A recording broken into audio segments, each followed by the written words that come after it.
lo hemos visto en las charlas, de cómo verificar las identidades de las personas, pero en realidad el tema de identidad viene, digamos que evolucionando, ¿no? Antes se hablaba de la identidad como un documento específico de una persona, pero hoy en día hablamos, por ejemplo, del tema de identidad reusable.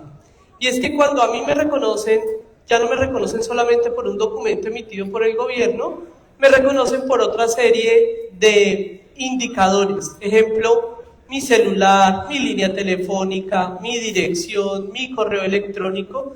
Entonces hoy queremos como ampliar un poco sobre el concepto de identidad y qué está pasando en materias de apuesta para que haya mucho menos fricción en todo lo que tiene que ver con apuestas en líneas, jugadores, etcétera, etcétera. Entonces, pues todos sabemos hoy en día que el tema de la Copa Mundial de este año pues ha traído grandes oportunidades para el tema de apuestas en línea. Vemos que, por ejemplo, más de 50 mil millones de dólares esperan se den en apuestas deportivas que corresponden casi al 50% de todo el año, que se estima que son 125 mil millones a nivel global. ¿Y esto qué hace que produzca, digamos, en las apuestas? Pues básicamente un crecimiento en los momentos donde los jugadores se conectan de 3 a 5 veces del comportamiento normal. Y también vemos que esta es la primera copa donde vemos 72 partidos en la fase de grupos, que es un récord histórico, por lo cual va a permitir que obviamente este número que acabo de mencionarles pues sea mucho más amplio en materia de apuestas. Entonces, dicho esto, ¿cuál es el problema que tienen hoy en día los operadores de apuestas? Hay varios, pero digamos que el tema de la fricción es uno, y el tema de cómo hacer para que el momento en que las personas se están registrando en mi plataforma para crear la apuesta no se vuelva un problema y terminen abandonando. Y es que no nos digamos mentiras, si estamos esperando que una persona cree su cuenta en el momento de una apuesta, pues tiene que ser muy rápido. ¿Y qué es lo que está pasando con los proveedores de verificación de identidad? Pues que obviamente estos picos que tienen, pues no los pueden soportar, entonces hace que haya mucha fricción para el usuario y termina el usuario abandonando. Y cuando hablamos de que un usuario abandona un onboarding, pues estamos hablando de pérdidas para las empresas en materia de apuesta porque no vuelven, van y buscan otra plataforma. Entonces este es el principal reto que tienen hoy en día los operadores, sobre todo ahorita que estamos en la Copa Mundo, y llevando esto al tema de plataformas digitales que han venido comentando en todas las charlas, pues vemos que las empresas de juegos hoy en día tienen, digamos, dos presiones: la experiencia del usuario y el cumplimiento. Ya vimos acá también en las charlas de esta mañana que en materia de regulación pues está el tema de reconozca a su cliente, que es el Know Your Customer, que es parte de la verificación de identidad. Pero también cómo hacemos para cumplir con ese tema normativo, pero que mis usuarios no se vayan porque ven que la plataforma es muy compleja. Acá lo hablamos. La experiencia del usuario hace que realmente la persona se mantenga o no en una plataforma, y no solamente estoy hablando de apuestas en línea, estoy hablando de cualquier mercado.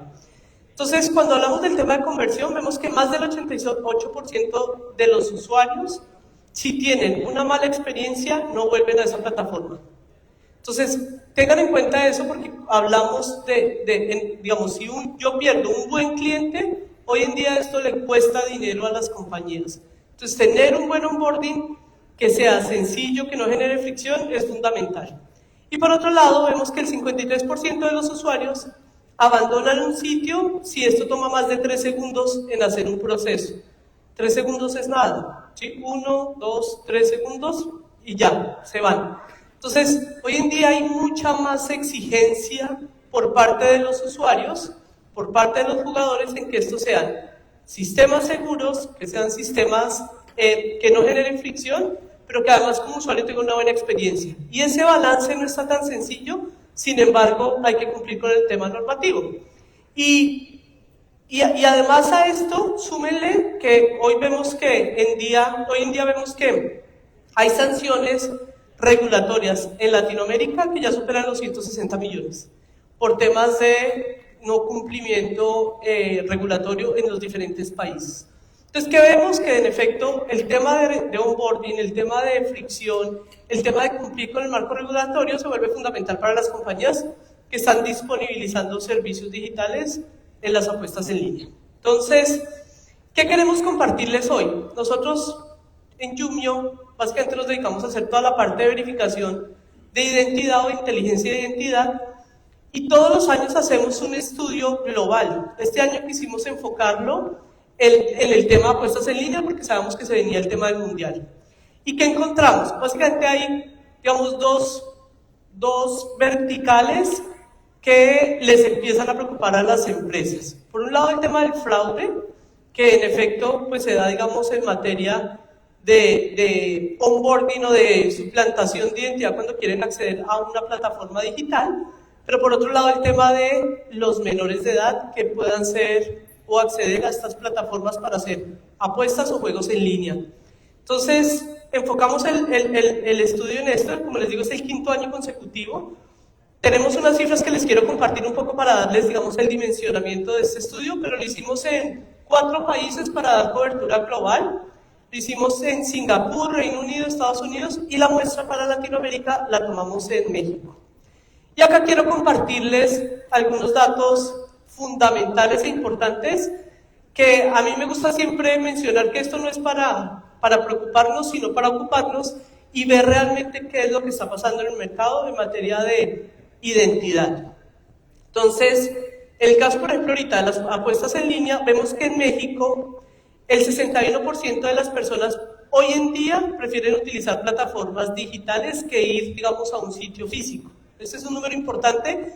Yo he escuchado ahorita a los panelistas que mencionaban que realmente son 2 escenarios diferentes y no compiten. Sin embargo, también vemos que las nuevas generaciones pues, son más de acceder a servicios digitales. Y en comparación con un 55% global, pues vemos que Latinoamérica es un mercado donde el tema digital pues, viene creciendo con mucha más fuerza. También tenemos, cuando una persona planea abrir una cuenta de apuestas, se incrementó en el 33% por temas del mundial. Yo, por ejemplo, en mi casa, digamos, no era usual el tema de las apuestas, pero hoy en día hay tanta oferta, hay tanto contenido, que finalmente pues, uno empieza a ver que ya hay miembros de la familia que empiezan a ser partícipes de este tema de apuestas en línea. Vemos también que hay personas que empiezan a interactuar por primera vez en plataformas de apuestas, y se espera que sea un crecimiento de más o menos el 20% solamente por temas del mundial. Y también que hay personas, bueno, y este es un dato importante y ahorita les cuento que me llamó mucho la atención. Dice que el 37% de las personas encuestadas mencionaron que iban a usar plataformas de apuestas en línea. Pero algunas personas a nivel global mencionaban que iban a utilizar estas plataformas para hacer interacción social. Yo no sé si lo sabían, porque uno presume que las personas que entran a esas plataformas eso les o para apostar, pero muchos lo ven como, digamos, una plata. Les dejo el dato, puede ser que esto se utilice también para otros temas de marketing, ¿no? Entonces, interesante. Bueno, ahora, ¿qué está trayendo pues, la nueva ola de jugadores digitales en la Copa del Mundial? Pues es la oportunidad más grande del año y también pues vienen muchas más exigencias. Como ya les decía, plataformas que no tengan fricción, que no vayan a generar abandonos por parte del usuario y que haya una verificación rápida porque, como ya les mencionaba, hay que verificar a la persona por temas normativos, pero también por un tema de protegerme del fraude y porque, por ejemplo, nosotros vemos que con el tema de las promociones de cash out, de cuando se abren nuevas cuentas y demás, pues muchas veces intentan defraudar a estas plataformas utilizando múltiples identidades. Entonces, ¿cuál es el riesgo que vemos hoy en día de la identidad? Pues básicamente, hoy, digamos que hace unos años reconocíamos que uno de los principales riesgos estaba en el onboarding, en la creación de las cuentas de cualquier plataforma. Pero hoy en día vemos que ya no es solamente eso. Estamos hablando también del riesgo durante todo el journey del usuario o durante todo el journey del jugador.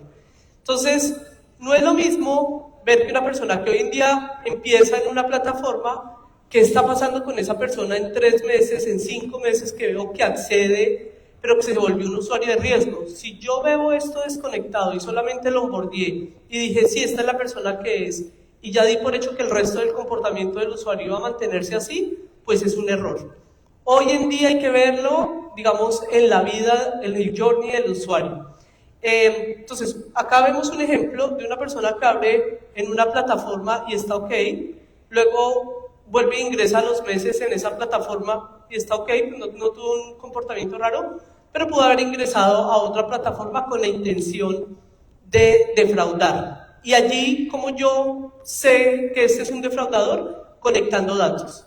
Hoy en día hay plataformas, digamos, Yumio es uno de los proveedores, pero en general todos nos estamos preocupando por cómo conectar datos.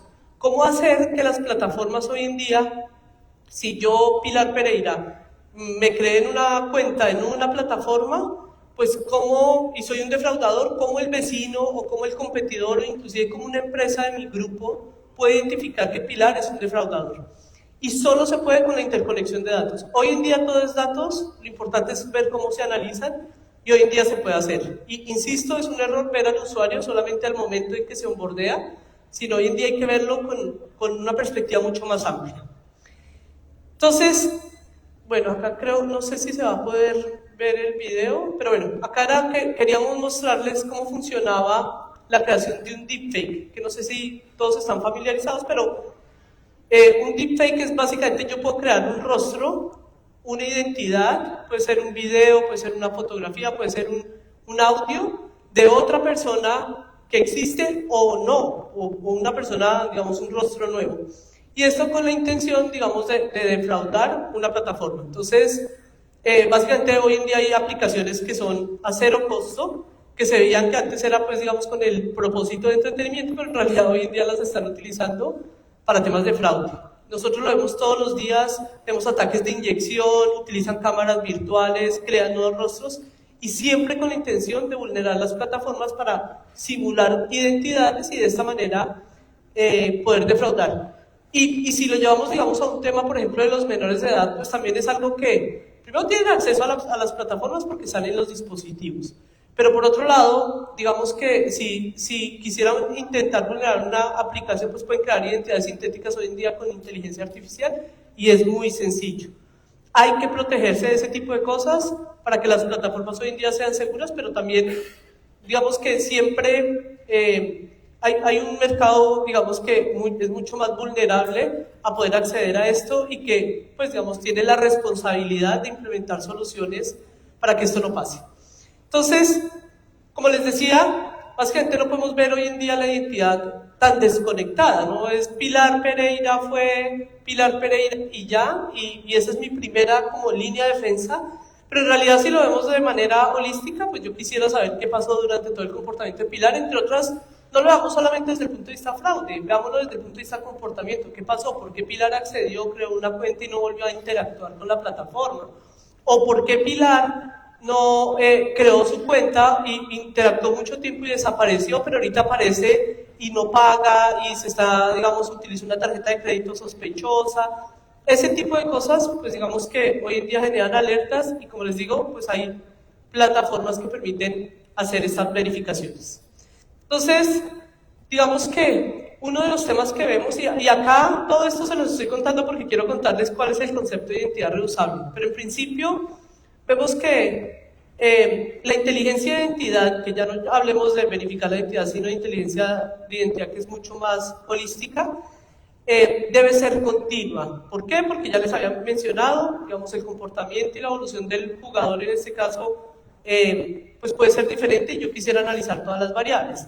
Debe estar conectada porque el jugador está vinculado a otras cuentas, entonces yo quiero saber si él reutiliza plataformas, si está creando más de una cuenta porque no se mantiene en la mía. Contextual, porque tiene sentido realizar esta actividad ahora mismo, entonces, ¿qué pasa si yo veo comportamientos anómalos? Puede ser que alguien lo esté suplantando, puede ser inclusive que el hijo le quiere tomar el documento para crear cuentas, en fin, digamos, todos los escenarios que uno pudiera imaginarse se pueden dar, digamos, como parte de esta inteligencia de identidad para ver cuál es el comportamiento del usuario. Entonces, hoy en día vemos que podemos analizar, por ejemplo, cuando hacemos inteligencia de identidad real, no verificar solo la persona, entonces vemos, por ejemplo, si hay abuso de múltiples cuentas, que ya se los mencionaba, si es la creación de identidades sintéticas, que hoy en día con aplicaciones con inteligencia artificial pues son muy sencillas de hacerlo, si es un robo de cuenta. Y hoy cuando se hace toda esta interconexión de datos, pues por lo menos en el caso nuestro hemos analizado que más del 28% del fraude se detuvo porque detectamos estos comportamientos anómalos diferentes por parte del usuario. E insisto, no solamente en el proceso de verificación de identidad al momento de crear la cuenta. Entonces, cuando ya vemos todo esto, y acá lo llaman, pasa algo poderoso, realmente para nosotros es algo mucho más que poderoso porque realmente hoy en día empezamos a ver que el usuario ya va a poder hacer reusabilidad de su identidad. Y acá, este es el, digamos, el concepto por el que queríamos comentarles que estamos, pues digamos, como sensibilizando. Después de esta evolución de que no se ven como una persona en un solo paso, pues realmente el usuario puede reutilizar su identidad. Entonces, si yo ya me onboardé en una plataforma de juegos o de apuestas y quiero ir a la siguiente, que además es del mismo proveedor, me vuelve a pedir el documento, la foto, la prueba de vida. Entonces dicen, pero ¿por qué si esto me está generando fricción? Y ya veíamos, cuando hay fricción, el 53% termina abandonando. Entonces, ¿qué hay que hacer para eso? Reutilizar la identidad. Entonces, la identidad reusable hace referencia a eso. Yo puedo reutilizar mi identidad siempre y cuando exista en esa plataforma y siempre y cuando yo haya dado el consentimiento de esa información. Entonces, tengan en cuenta eso porque realmente es un tema normativo. Yo, digamos, como usuario doy acceso o no, o permito o no, la reusabilidad de mi identidad. ¿Y qué genera esto? Pues el onboarding es muchísimo más rápido. Yo solamente voy a tomar la biometría y si ya existe, autorizo los datos de ese documento. Ya no vamos a detectar el fraude de manera, digamos, anticipada. Si la persona ya estuvo, yo ya la analicé, ya veo cuál es el comportamiento porque está en mi base de datos, pues ya puedo decir que realmente esta persona no es una persona de riesgo. Y pues aumenta la confianza. Veíamos que digamos, el abandono se da después de 3 segundos.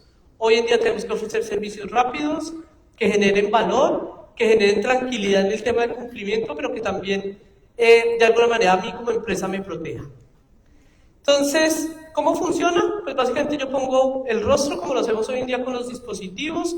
Si existo en la plataforma, por lo menos de Yumio, pues yo digo que Yumio lo reconoce y dice, sí, si es Pilar Pereira es de bajo riesgo porque la hemos veniendo revisando, digamos, el comportamiento y ella tiene que autorizar si utiliza o no este documento. Sí, perfecto, ya pasó y ese es todo el proceso de onboarding. Imagínense en momentos de apuestas que yo estoy tratando de crear una cuenta donde me diga documento y se queda pensando, fotografía, otros 5 segundos, 10 segundos, 15 segundos. Prueba de vida, la prueba de vida por lo menos nuestra es pasiva, no hay movimiento. Donde haya movimiento hay mucha más fricción. Entonces, insisto, hoy en día y más con la rapidez de lo que pasa en los negocios, pues debemos, digamos, como apalancarnos en esta tecnología que hoy en día digamos, es provista para todas las plataformas. Ya para terminar, pues digamos, estos son casos de éxito nuestro que tenemos, por ejemplo, en el caso de VirtualSoft, pero invitarnos a que no vean el cumplimiento como un problema. Yo creo que en realidad el tema del cumplimiento, de la reusabilidad, de dar consentimiento de datos, protege la industria, protege al usuario y cuando hay confianza hay crecimiento del ecosistema, porque todos queremos que nuestros datos estén seguros, todas las empresas quieren cumplir, no ser sancionados y que sus usuarios se sientan tranquilos y esto es lo que permite, pues, digamos, el tema de hacer esta identidad reusable. Muchas gracias.